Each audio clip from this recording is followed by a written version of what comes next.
Praise the Lord. என் அன்புக்குரிய தேவனுடைய பிள்ளைகளே, சோதனைகளை ஜெயிப்பது எப்படி, சோதனை மேலே வெற்றி சிறப்பது எப்படி, சோதனை இல்லாமல் வாழ்வது எப்படி? என் அன்புக்குரிய பிள்ளைகளே, ஏன் நமக்கு மாற்றம் சோதனை என்பதெல்லாம் கேள்விகள் எழும்பிக் கொண்டிருக்கிற நாட்களிலே உங்களுக்கு தேவனுடைய வார்த்தை சொல்லும்படி வந்திருக்கிறேன். முதலாவது சோதனை 1 கொரிந்தியர் புஸ்தகம் 10ஆம் அதிகாரம் 13ஆம் வசனத்தை வாசிக்க கேள்வி. மனுஷருக்கு நேரிடுகிற சோதனை அல்லாமல் வேறே சோதனை உங்களுக்கு நேரிடவில்லை. தேவன் உண்மை உள்ளவராயிருக்கிறார். உங்கள் திராணிக்கு மேலாக நீங்கள் சோதிக்கப்படுகிறதற்கு அவர் இடம் கொடாமல் சோதனையை தாங்கத்தக்கதாக சோதனையோட கூட அதற்கு தப்பிக் கொள்ளும்படியான போக்கையும் உண்டாக்குவார். நன்றாக கவனிக்க வேண்டும். மனுஷனுக்கு வர சோதனையே அல்லாமல் பாருங்க, மனுஷனுக்கு ஒரு சோதனை இருக்கிறார். என்ன சோதனை? திராணிக்கு மிஞ்சி சோதிக்கப்பட விட மாட்டார். அவைகளிலிருந்து தப்பிவித்து அதோடு அந்த சோதனை விட்டு வெளியே வருவதற்கில்ல, அந்த சோதனையோடு கூட பாருங்கள் உங்களை தப்பி வைப்பார். அப்ப சோதனை கூடிய இருக்கு, வெளியே வரல. என்ன சோதனை பாஸ்டர்? 1 கொரிந்தியர் 10:6 முதல் 12ஆம் வசனம் வரைக்கும் வாசித்து பாருங்கள். நிற்கிறவன் என்று சொல்லுகிறவன் விழுந்து போகாதபடி எச்சரிக்கை இருக்க வேண்டும் என்று ஒரு மாதிரி முன்மாதிரியை பவுல் எழுதுகிறார். இந்த சம்பவங்கள் எல்லாம் மோசேயால் நடந்த சம்பவங்கள். யாத்திராக 32:1 பாருங்க. இஸ்ரவேல் மக்கள் ஆரோனை பார்த்து கேட்டார்கள், எங்களை எகிப்திலிருந்து கொண்டு வந்த அந்த மோசேக்கு என்ன நடந்தது? நீங்கள் கர்த்தர் தான் கொண்டு வந்தார், கர்த்தர் தான் விடுவித்தார், கர்த்தர் தான் மாற்றத்தை உண்டாக்குறார், கர்த்தர் தான் உயர்வை தந்தார், கர்த்தர் தான் நன்மையை தந்தார். ஊழியக்காரர் 40 நாள் ஆளை காணோம். அவனுக்கு என்ன நடந்ததோ, என்ன ஆயிற்றோ என்பது கேள்விக்குள்ளாக இருந்தவர்கள் ஆரோன் அவர்களுக்கு ஒரு வழியை உண்டாக்கினார். உங்கள் கையில் இருக்கிற எல்லா தங்கத்தை கொண்டு வா என்று சொல்லி கண்டுகுட்டியை உருவாக்கி அவளை வேசிதானம் பண்ணும்படியாக, விழுந்து போகும்படியாக, தெய்வ பயம் இல்லாதபடி விளையாடும்படியாக, ஆட்டம் பாட்டத்தோடு கிறிஸ்துவை பரிசித்து அவர்கள் எல்லாரும் விக்கிரங்களை வணங்கும்படியாக பல காரியங்கள் செய்து விழுந்து போனார். அன்புக்குரிய கர்த்தருடைய பிள்ளைகளே, முதல் சோதனை வர காரணம் என்னவென்றால், என பாவத்திலிருந்து சாபத்திலிருந்து அடிமதிலிருந்து விடுவித்தது கர்த்தர். நம்முடைய குமாரா இயேசு கிறிஸ்து மூலமா என்னை விடுவித்தார். பாஸ்டர் ஆலய காணமே, பாஸ்டர் ஆலய காணமே. உங்களுக்கு எனக்கும் விசாரிப்பது நல்லதுதான். ஆனா அந்த விசாரிப்பு, சில பிள்ளைங்க பாருங்க, அப்பா எங்க போயிட்டாங்க, அம்மா எங்க போயிட்டாங்க, அவங்க போன உடனே பாருங்க தப்பு செய்வதற்கு பிள்ளைங்க என்ன பண்ணுவாங்க? வகை தேடுவார், வழி தேடுவார். அந்த தவறுகள் பாருங்க கடவுளை விட்டு விலக செய்யக்கூடிய, கோபத்தை உண்டாக்கக்கூடிய காரியமா மாறுகிறது. அதனாலே என் அன்புக்குரியவர்களே, இந்த சோதனை எப்படி ஜெயிப்பது என்றால், பாபத்தும் சாபத்திலிருந்து நம்மளை வெளியே கொண்டு வந்தது கர்த்தர். ஊழியக்காரர் மூலமா கர்த்தர் செய்தார், நல்லது. ஆனால் அவங்க காணாமல் போனால் நீங்கள் காணாமல் போயிடக்கூடாது. அதனால முதல் சோதனை, ஊழியக்காரன் இல்லையே, போதனை இல்லையே, சத்தியம் இல்லை என்று துணிகரம் கொள்ளாதபடி, கர்த்தரை விட்டு விழாதபடி, கர்த்தரை பரிசோதிக்காதபடி கவனத்தோடு இருக்கு. ஒருவேளை அந்த சோதனைக்குள்ள இருக்கிற உங்களை தேவன் அவர்களோடு கூட தப்பி வைத்து நிச்சயம் ஒரு மாற்றத்தை உருவாக்குவார். நம்ம போறதெல்லாம் வித்தியாசங்கள் இருக்கு. சில நண்பரோடு பேசுகிறோம், பழகுறோம், அவங்க காட்டு அன்பின் நிமித்தம் ஐயோ புறஜாதிகளே நல்லா பேசுறாங்க, மற்ற இனத்தார் நல்லா நம்மளோட பேசுறாங்க என்பதை ஆண்டுடைய பிள்ளைகளை துக்கப்படுத்திட்டு வேதனைப்படுத்தி விட்டு பல உறவுகளை நாடி போற இந்த காலகட்டங்களில் தேவ பிள்ளைகளே, அதுவே உனக்கு ஒரு பெரிய சோதனையாக போய் முடியும். அதனால தேவன் கவனிக்க வேண்டும், உங்களை தப்பிவிக்க வல்லவராக இருக்கிறார்.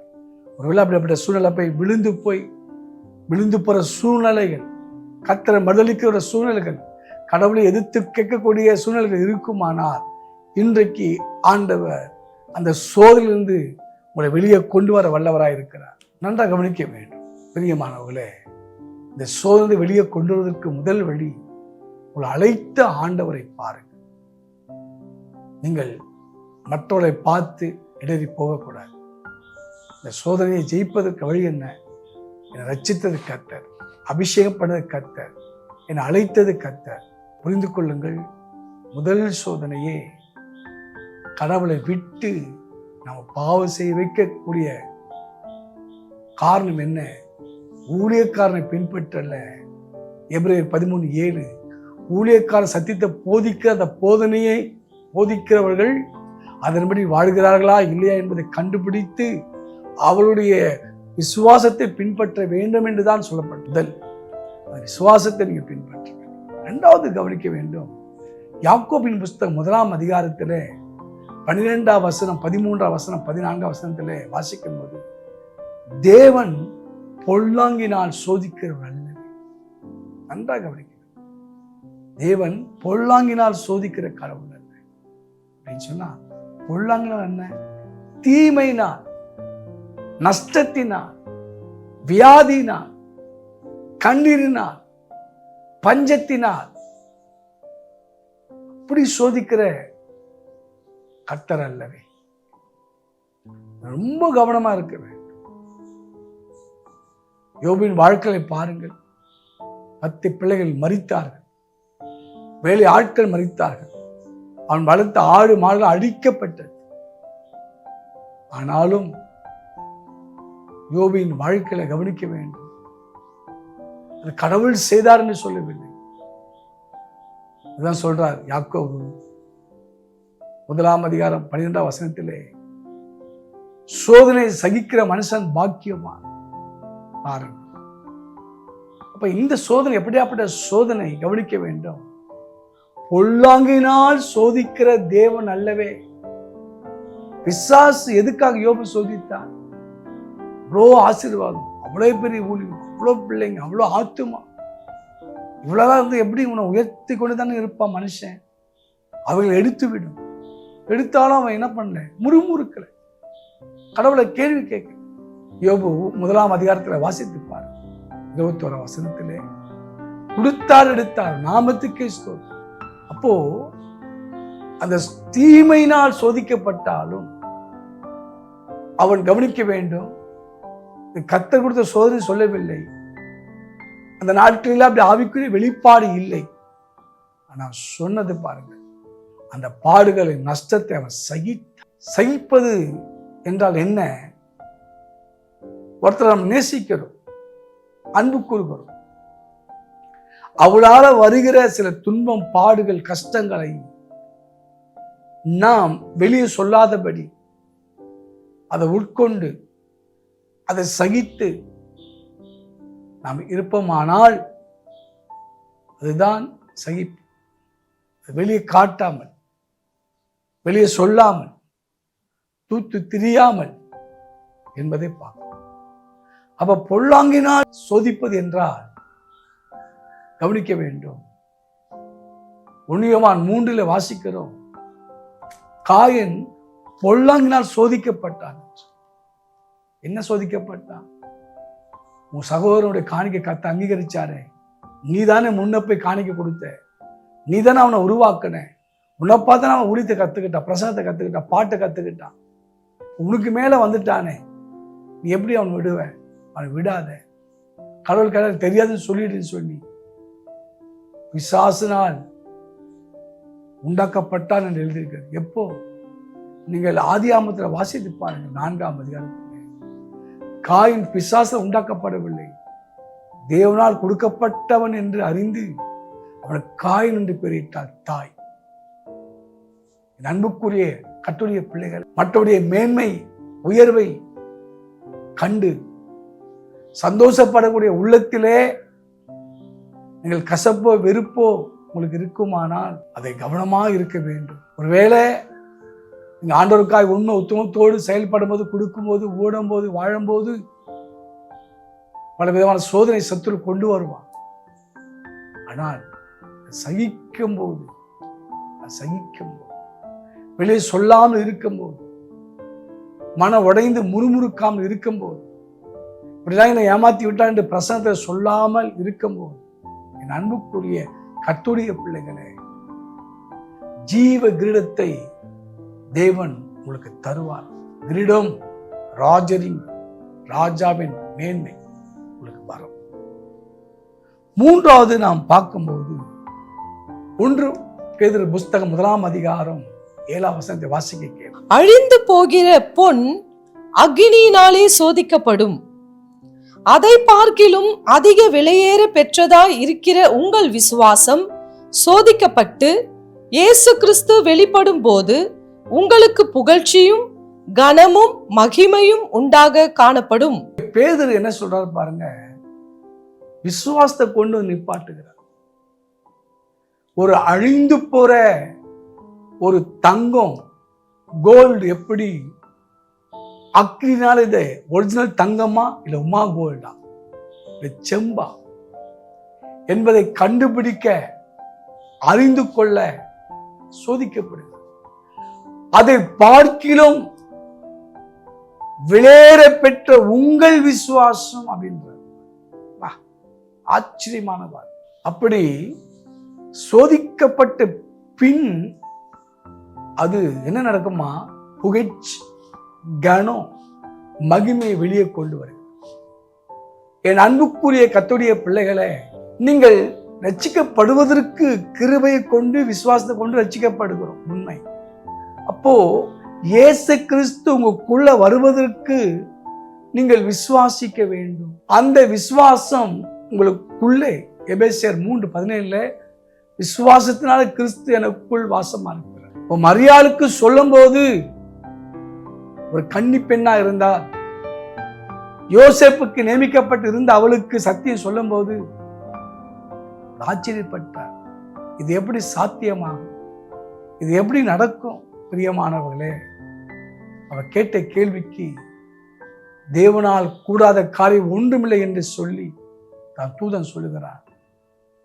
உன்னுடைய இனத்தராகிய எலிசபெத்துக்கு இப்ப 6 மாதம் நடக்குது சொல்லும்போது, அவளை சொல்லி உற்சாகப்படுத்திய விசுவாசங்களை கொண்டு வந்து அந்த வார்த்தையை ஏற்றுக்கொள்வதற்கு, அந்த வார்த்தை எனக்குள்ள ஜெலிப்பிப்பதற்கு, பிறப்பதற்கு, உருவாவதற்கு விசுவாசித்தார். ஆனால் இந்த பிள்ளை வயிற்றுக்குள் இருக்கும்போது வந்த சோதனை தான் பெரிய சோதனை. தான் நியமிக்கப்பட்ட கணவன் யோசேப்பு அவளை அவமானப்படுத்த எண்ணாமல் தள்ளிவிட எண்ணினான் என்று மத்திய 1:19 வாசித்திருப்பார். பார்த்தீங்களா?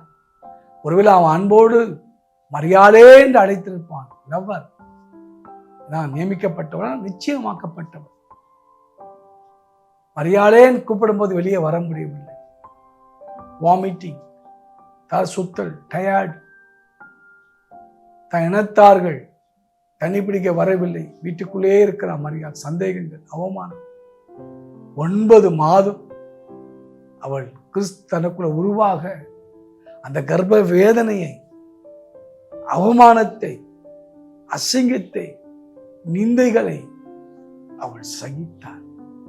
யோபு சொல்லுகிற வார்த்தையை கவனிக்கும் போது, நான் சோதித்த பின் பொன்னாய் விளங்குவேன். ஒரு தங்கம் எப்படி நெருப்புல அதை கவனிக்க வேண்டும், நெருப்புக்குள்ள போடும்போது அந்த வெப்பம் அதிகமாக ஆக ஆக அது பிரகாசிக்கும். அதே போன்றுதான் உங்கள் விசுவாசமே. தேவனுடைய பிள்ளைகளே, ரட்சிக்கப்பட்டு அது ஒரு அனுபவம். அந்த விசுவாசம் கிறிஸ்து உனக்குள்ள உருவாகும் போது வர அவமானங்கள், அசிங்கங்கள், குடும்பத்தாரை பகைப்பார்கள், குடும்பத்தாரை வெறுப்பார்கள். நேசித்த எல்லா நட்புகளும் நம்மளை விட்டு விலகி போகும்படியாக, உனக்கு அறிவே இல்லை, இதில் போய் சேர்ந்துட்டியே, உனக்கு எப்படி பொண்ணு கொடுப்பார்கள், உனக்கு எப்படி திருமணம் நடக்கும், உனக்கு எப்படி போஸ்டிங் கிடைக்கும், இந்த பல விதத்தில் வருவார் சோதனைகளை நாம் சகிக்க வேண்டும். ஏனென்றால் நீ ரட்சிக்கப்பட்டது மாத்திரமல்ல, நியமிக்கப்பட்டு இருக்க உங்கள் வாழ்க்கையில கிறிஸ்து உங்களுக்குள்ள உருவாக அதுக்கு என்ன தேவைன்னா விசுவாசம் தேவை. அந்த விசுவாசம் சோதிக்கப்படும். அதனால பிரியமானவர்களே, அந்த சோதனை ஜெயித்து சோதனை சகிக்கும் போது கிறிஸ்து வெளிப்படுகிறார். வெளிப்படும் போது நடக்கிற சம்பவம் என்ன? புகழ்ச்சி, கனம், மகிமை. இந்த பூமிக்கு எல்லா நன்மைகளும் உனக்கும் எனக்கும் தேவன் கொடுக்க ஆயத்தமா இருக்கிறார். மரியாள் சகித்தார், யோசேப்பு சகித்தார். பவுல் எழுதுகிறார், உன் நிமித்தம் நான் சகலத்தை சகித்துக் கொள்கிறேன். அதனால நாட்களிலே ஒருவேளை அந்த பாதையை போற கர்த்தருடைய பிள்ளைகளே, முன்ன நான் கெட்டது செய்யும் போது யாரும் ஒரு காரியம் என்னை பகைக்க மாட்டார்கள், அன்போடு பேசுவார்கள், நண்போடு இருப்பார்கள். ஆனா இப்ப இல்லையே என்ற கவலையோடு இருக்கலாம். உங்கள் விசுவாசம் சோதிக்கப்படுகிறது. நீங்கள் உத்தமன் என்று விளங்க பண்ணும், இதேவுடைய பிள்ளை என்று விளங்க பண்ணும். புகழ்ச்சி கன நிச்சயம் உங்களுக்கு வரும் என்பதை இயேசு நாமத்தை கூறுகிறேன். நான்காவதாக என் அன்புக்குரியவரே, தேவன் சோதிக்கிற முன்னே வாசித்தோம், தேவன் பொல்லாங்கினால் சோதிக்கிறவர் அல்லவே. பாருங்க, அப்புறம் தேவன் எதுக்கு நம்மளை சோதிக்கணும்? உபாகமம் 13ஆம் அதிகாரம் 3ஆம் வசனத்தை வாசிக்க. அந்த தீர்க்கதரிசி ஆகிலும் அந்த சொப்பனக்காரனாகிலும் சொல்கிறவைகளை கேளாதிருப்பீர்களாக. உங்கள் தேவனாகிய கர்த்தரிடத்தில் நீங்கள் உங்கள் முழு இருதயத்தோடும் உங்கள் முழு ஆத்துமாவோடும் அன்பு கூறுகிறீர்களோ இல்லையோ என்று அறியும்படிக்கு உங்கள் தேவனாகிய கர்த்தர் உங்களை சோதிக்கிறார். பாருங்கள், நான்காவதாக நீங்கள் தேவனிடத்தில் அன்பா இருக்கிறீர்களோ இல்லையோ என்பதை அறிந்து கொள்வதற்கு தேவன் சோதனை எப்படியாப்பட்டு தம் பிள்ளைங்க எகிப்திலிருந்து கொண்டு வந்திருக்கிறேன், வாக்குத்தத்தம் பண்ணப்பட்ட எடுத்து கொண்டு வந்திருக்கிறேன், வெள்ளி பொன்னோடு கூட அதிசயங்களை செய்யும்படியாக, அற்புதங்களை காட்டும்படியாக, ஆச்சரியப்படும்படியாக பல காரியங்களை செய்து, ஒருவேளை ஒரு அற்புதத்துக்காக நேசிக்கிறார்களா, இல்ல சுகத்துக்காக நேசிக்கிறார்களா, இல்ல ஏதாவது கொடுத்தா நேசிக்கிறார்களா என்பதை அறிந்து கொள்வதற்காக நம்ம கொடுக்காம இருக்கலாமே. ஒரு முறை யோவான் சுவிசேஷம் 6:6 எங்கள் வீட்டில் வாசித்திருக்கிறார். இயேசுவை காணும்படியாக அநேக திரளான ஜனங்கள் அவரை பார்க்க வந்தார்கள். பாருங்கள், ஆச்சரிய விதமான காரியங்கள். வந்த மக்களை பார்த்து ஜனங்களை பார்த்து இயேசு, இவர்கள் ரொம்ப தூரத்திலிருந்து வருகிறார்கள், பசியோடு வருகிறார்கள், அப்படியே நான் அனுப்பிவிட எனக்கு மனதில்லை என்று சொல்லி இவளுக்கு அப்பம் கொள்ளும்படி என்ன செய்யலாம் என்று கேட்கும்போது ஒவ்வொரு சீசரும் ஒவ்வொரு விதமான விஷயத்தை சொன்னார். இந்த வனாந்திரம் கொஞ்ச பணம் அனுப்பிவிடும். ஆனால் 6:6 சொல்லுகிறது யோவான் இந்த சுவிசேஷத்துல, அவர் சோதிக்கும்படி, தான் செய்ய போகிற காரியங்களை சோதிக்கும்படி, என்ன சொல்றார்கள் என்பதை பார்க்கும்படியாக அவர் சோதித்தார்.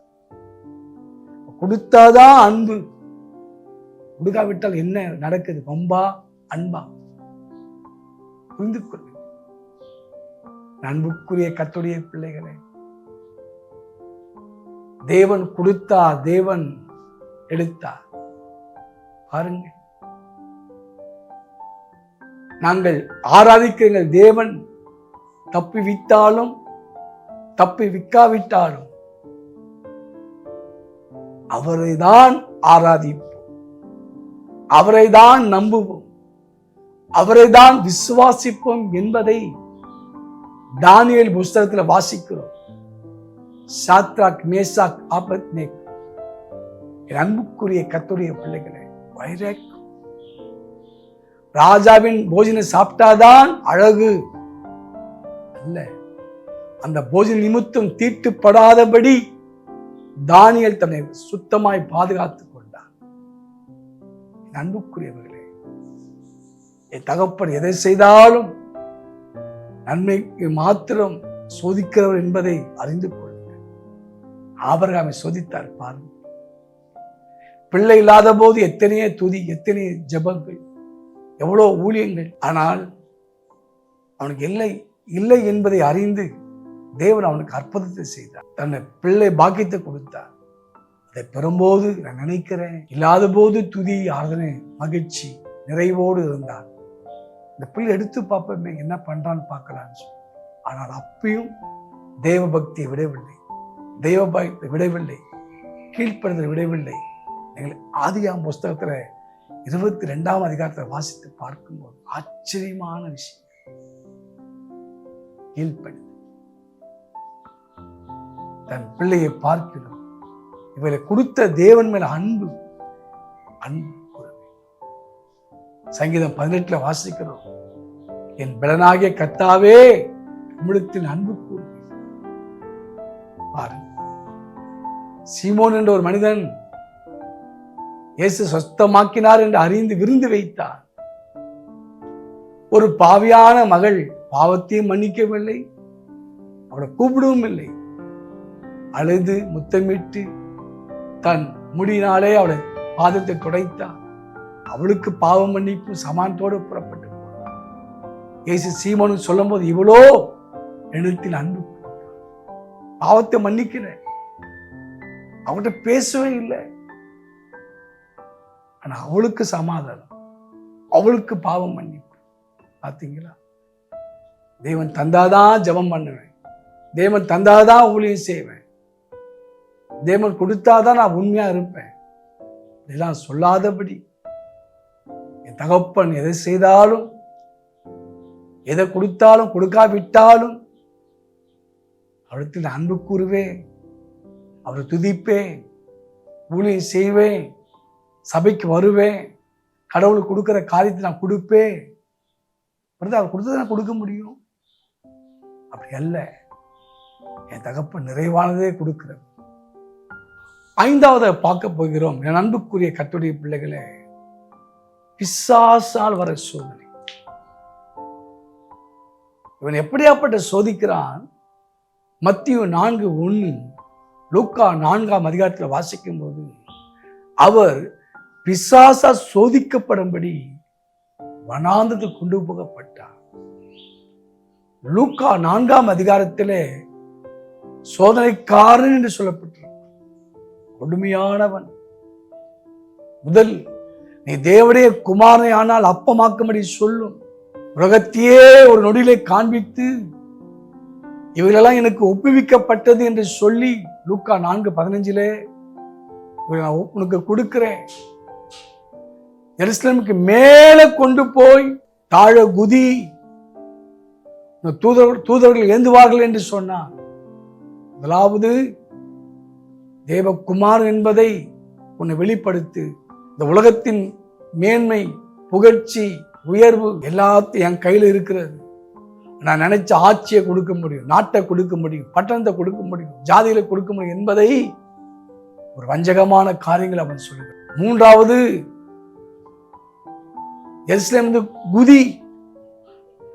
3 காரியங்களை அறிய வேண்டும் என்பதை புரிய வேண்டும். உன் சுய சோதனை, நீ கடவுளுக்கு ஏன் உண்மையா இருக்கிற, கடவுளை ஏன் பின்பற்ற, இவ்வளவு நாள் காத்து கொண்டு இருக்கிற, திருமணம் நடக்கல, வேலை இல்லை, கடவுள் என்ன செய்யறாரு என்பதெல்லாம் சத்துருவால் வர சோதனைகள். இவைகளை சொல்ல வேண்டும். இவ்வளவு காலம் காத்திருந்தேன், என் தேவை சந்திக்க அவர் வல்லவர், நிறைவாக்க வல்லவர், அழைத்தவர் உண்மை உள்ளவர். மனுஷன் அப்பத்தினால் மாத்திரமல்ல, தேவனுடைய வாயினாலே வார்த்தையினாலே பிழைப்பான், தேவனுடைய வாயின் வார்த்தையினாலே பிழைப்பான் என்பதை நீங்கள் சொல்ல வேண்டும். எந்த உயர்வும் எந்த மேன்மையும்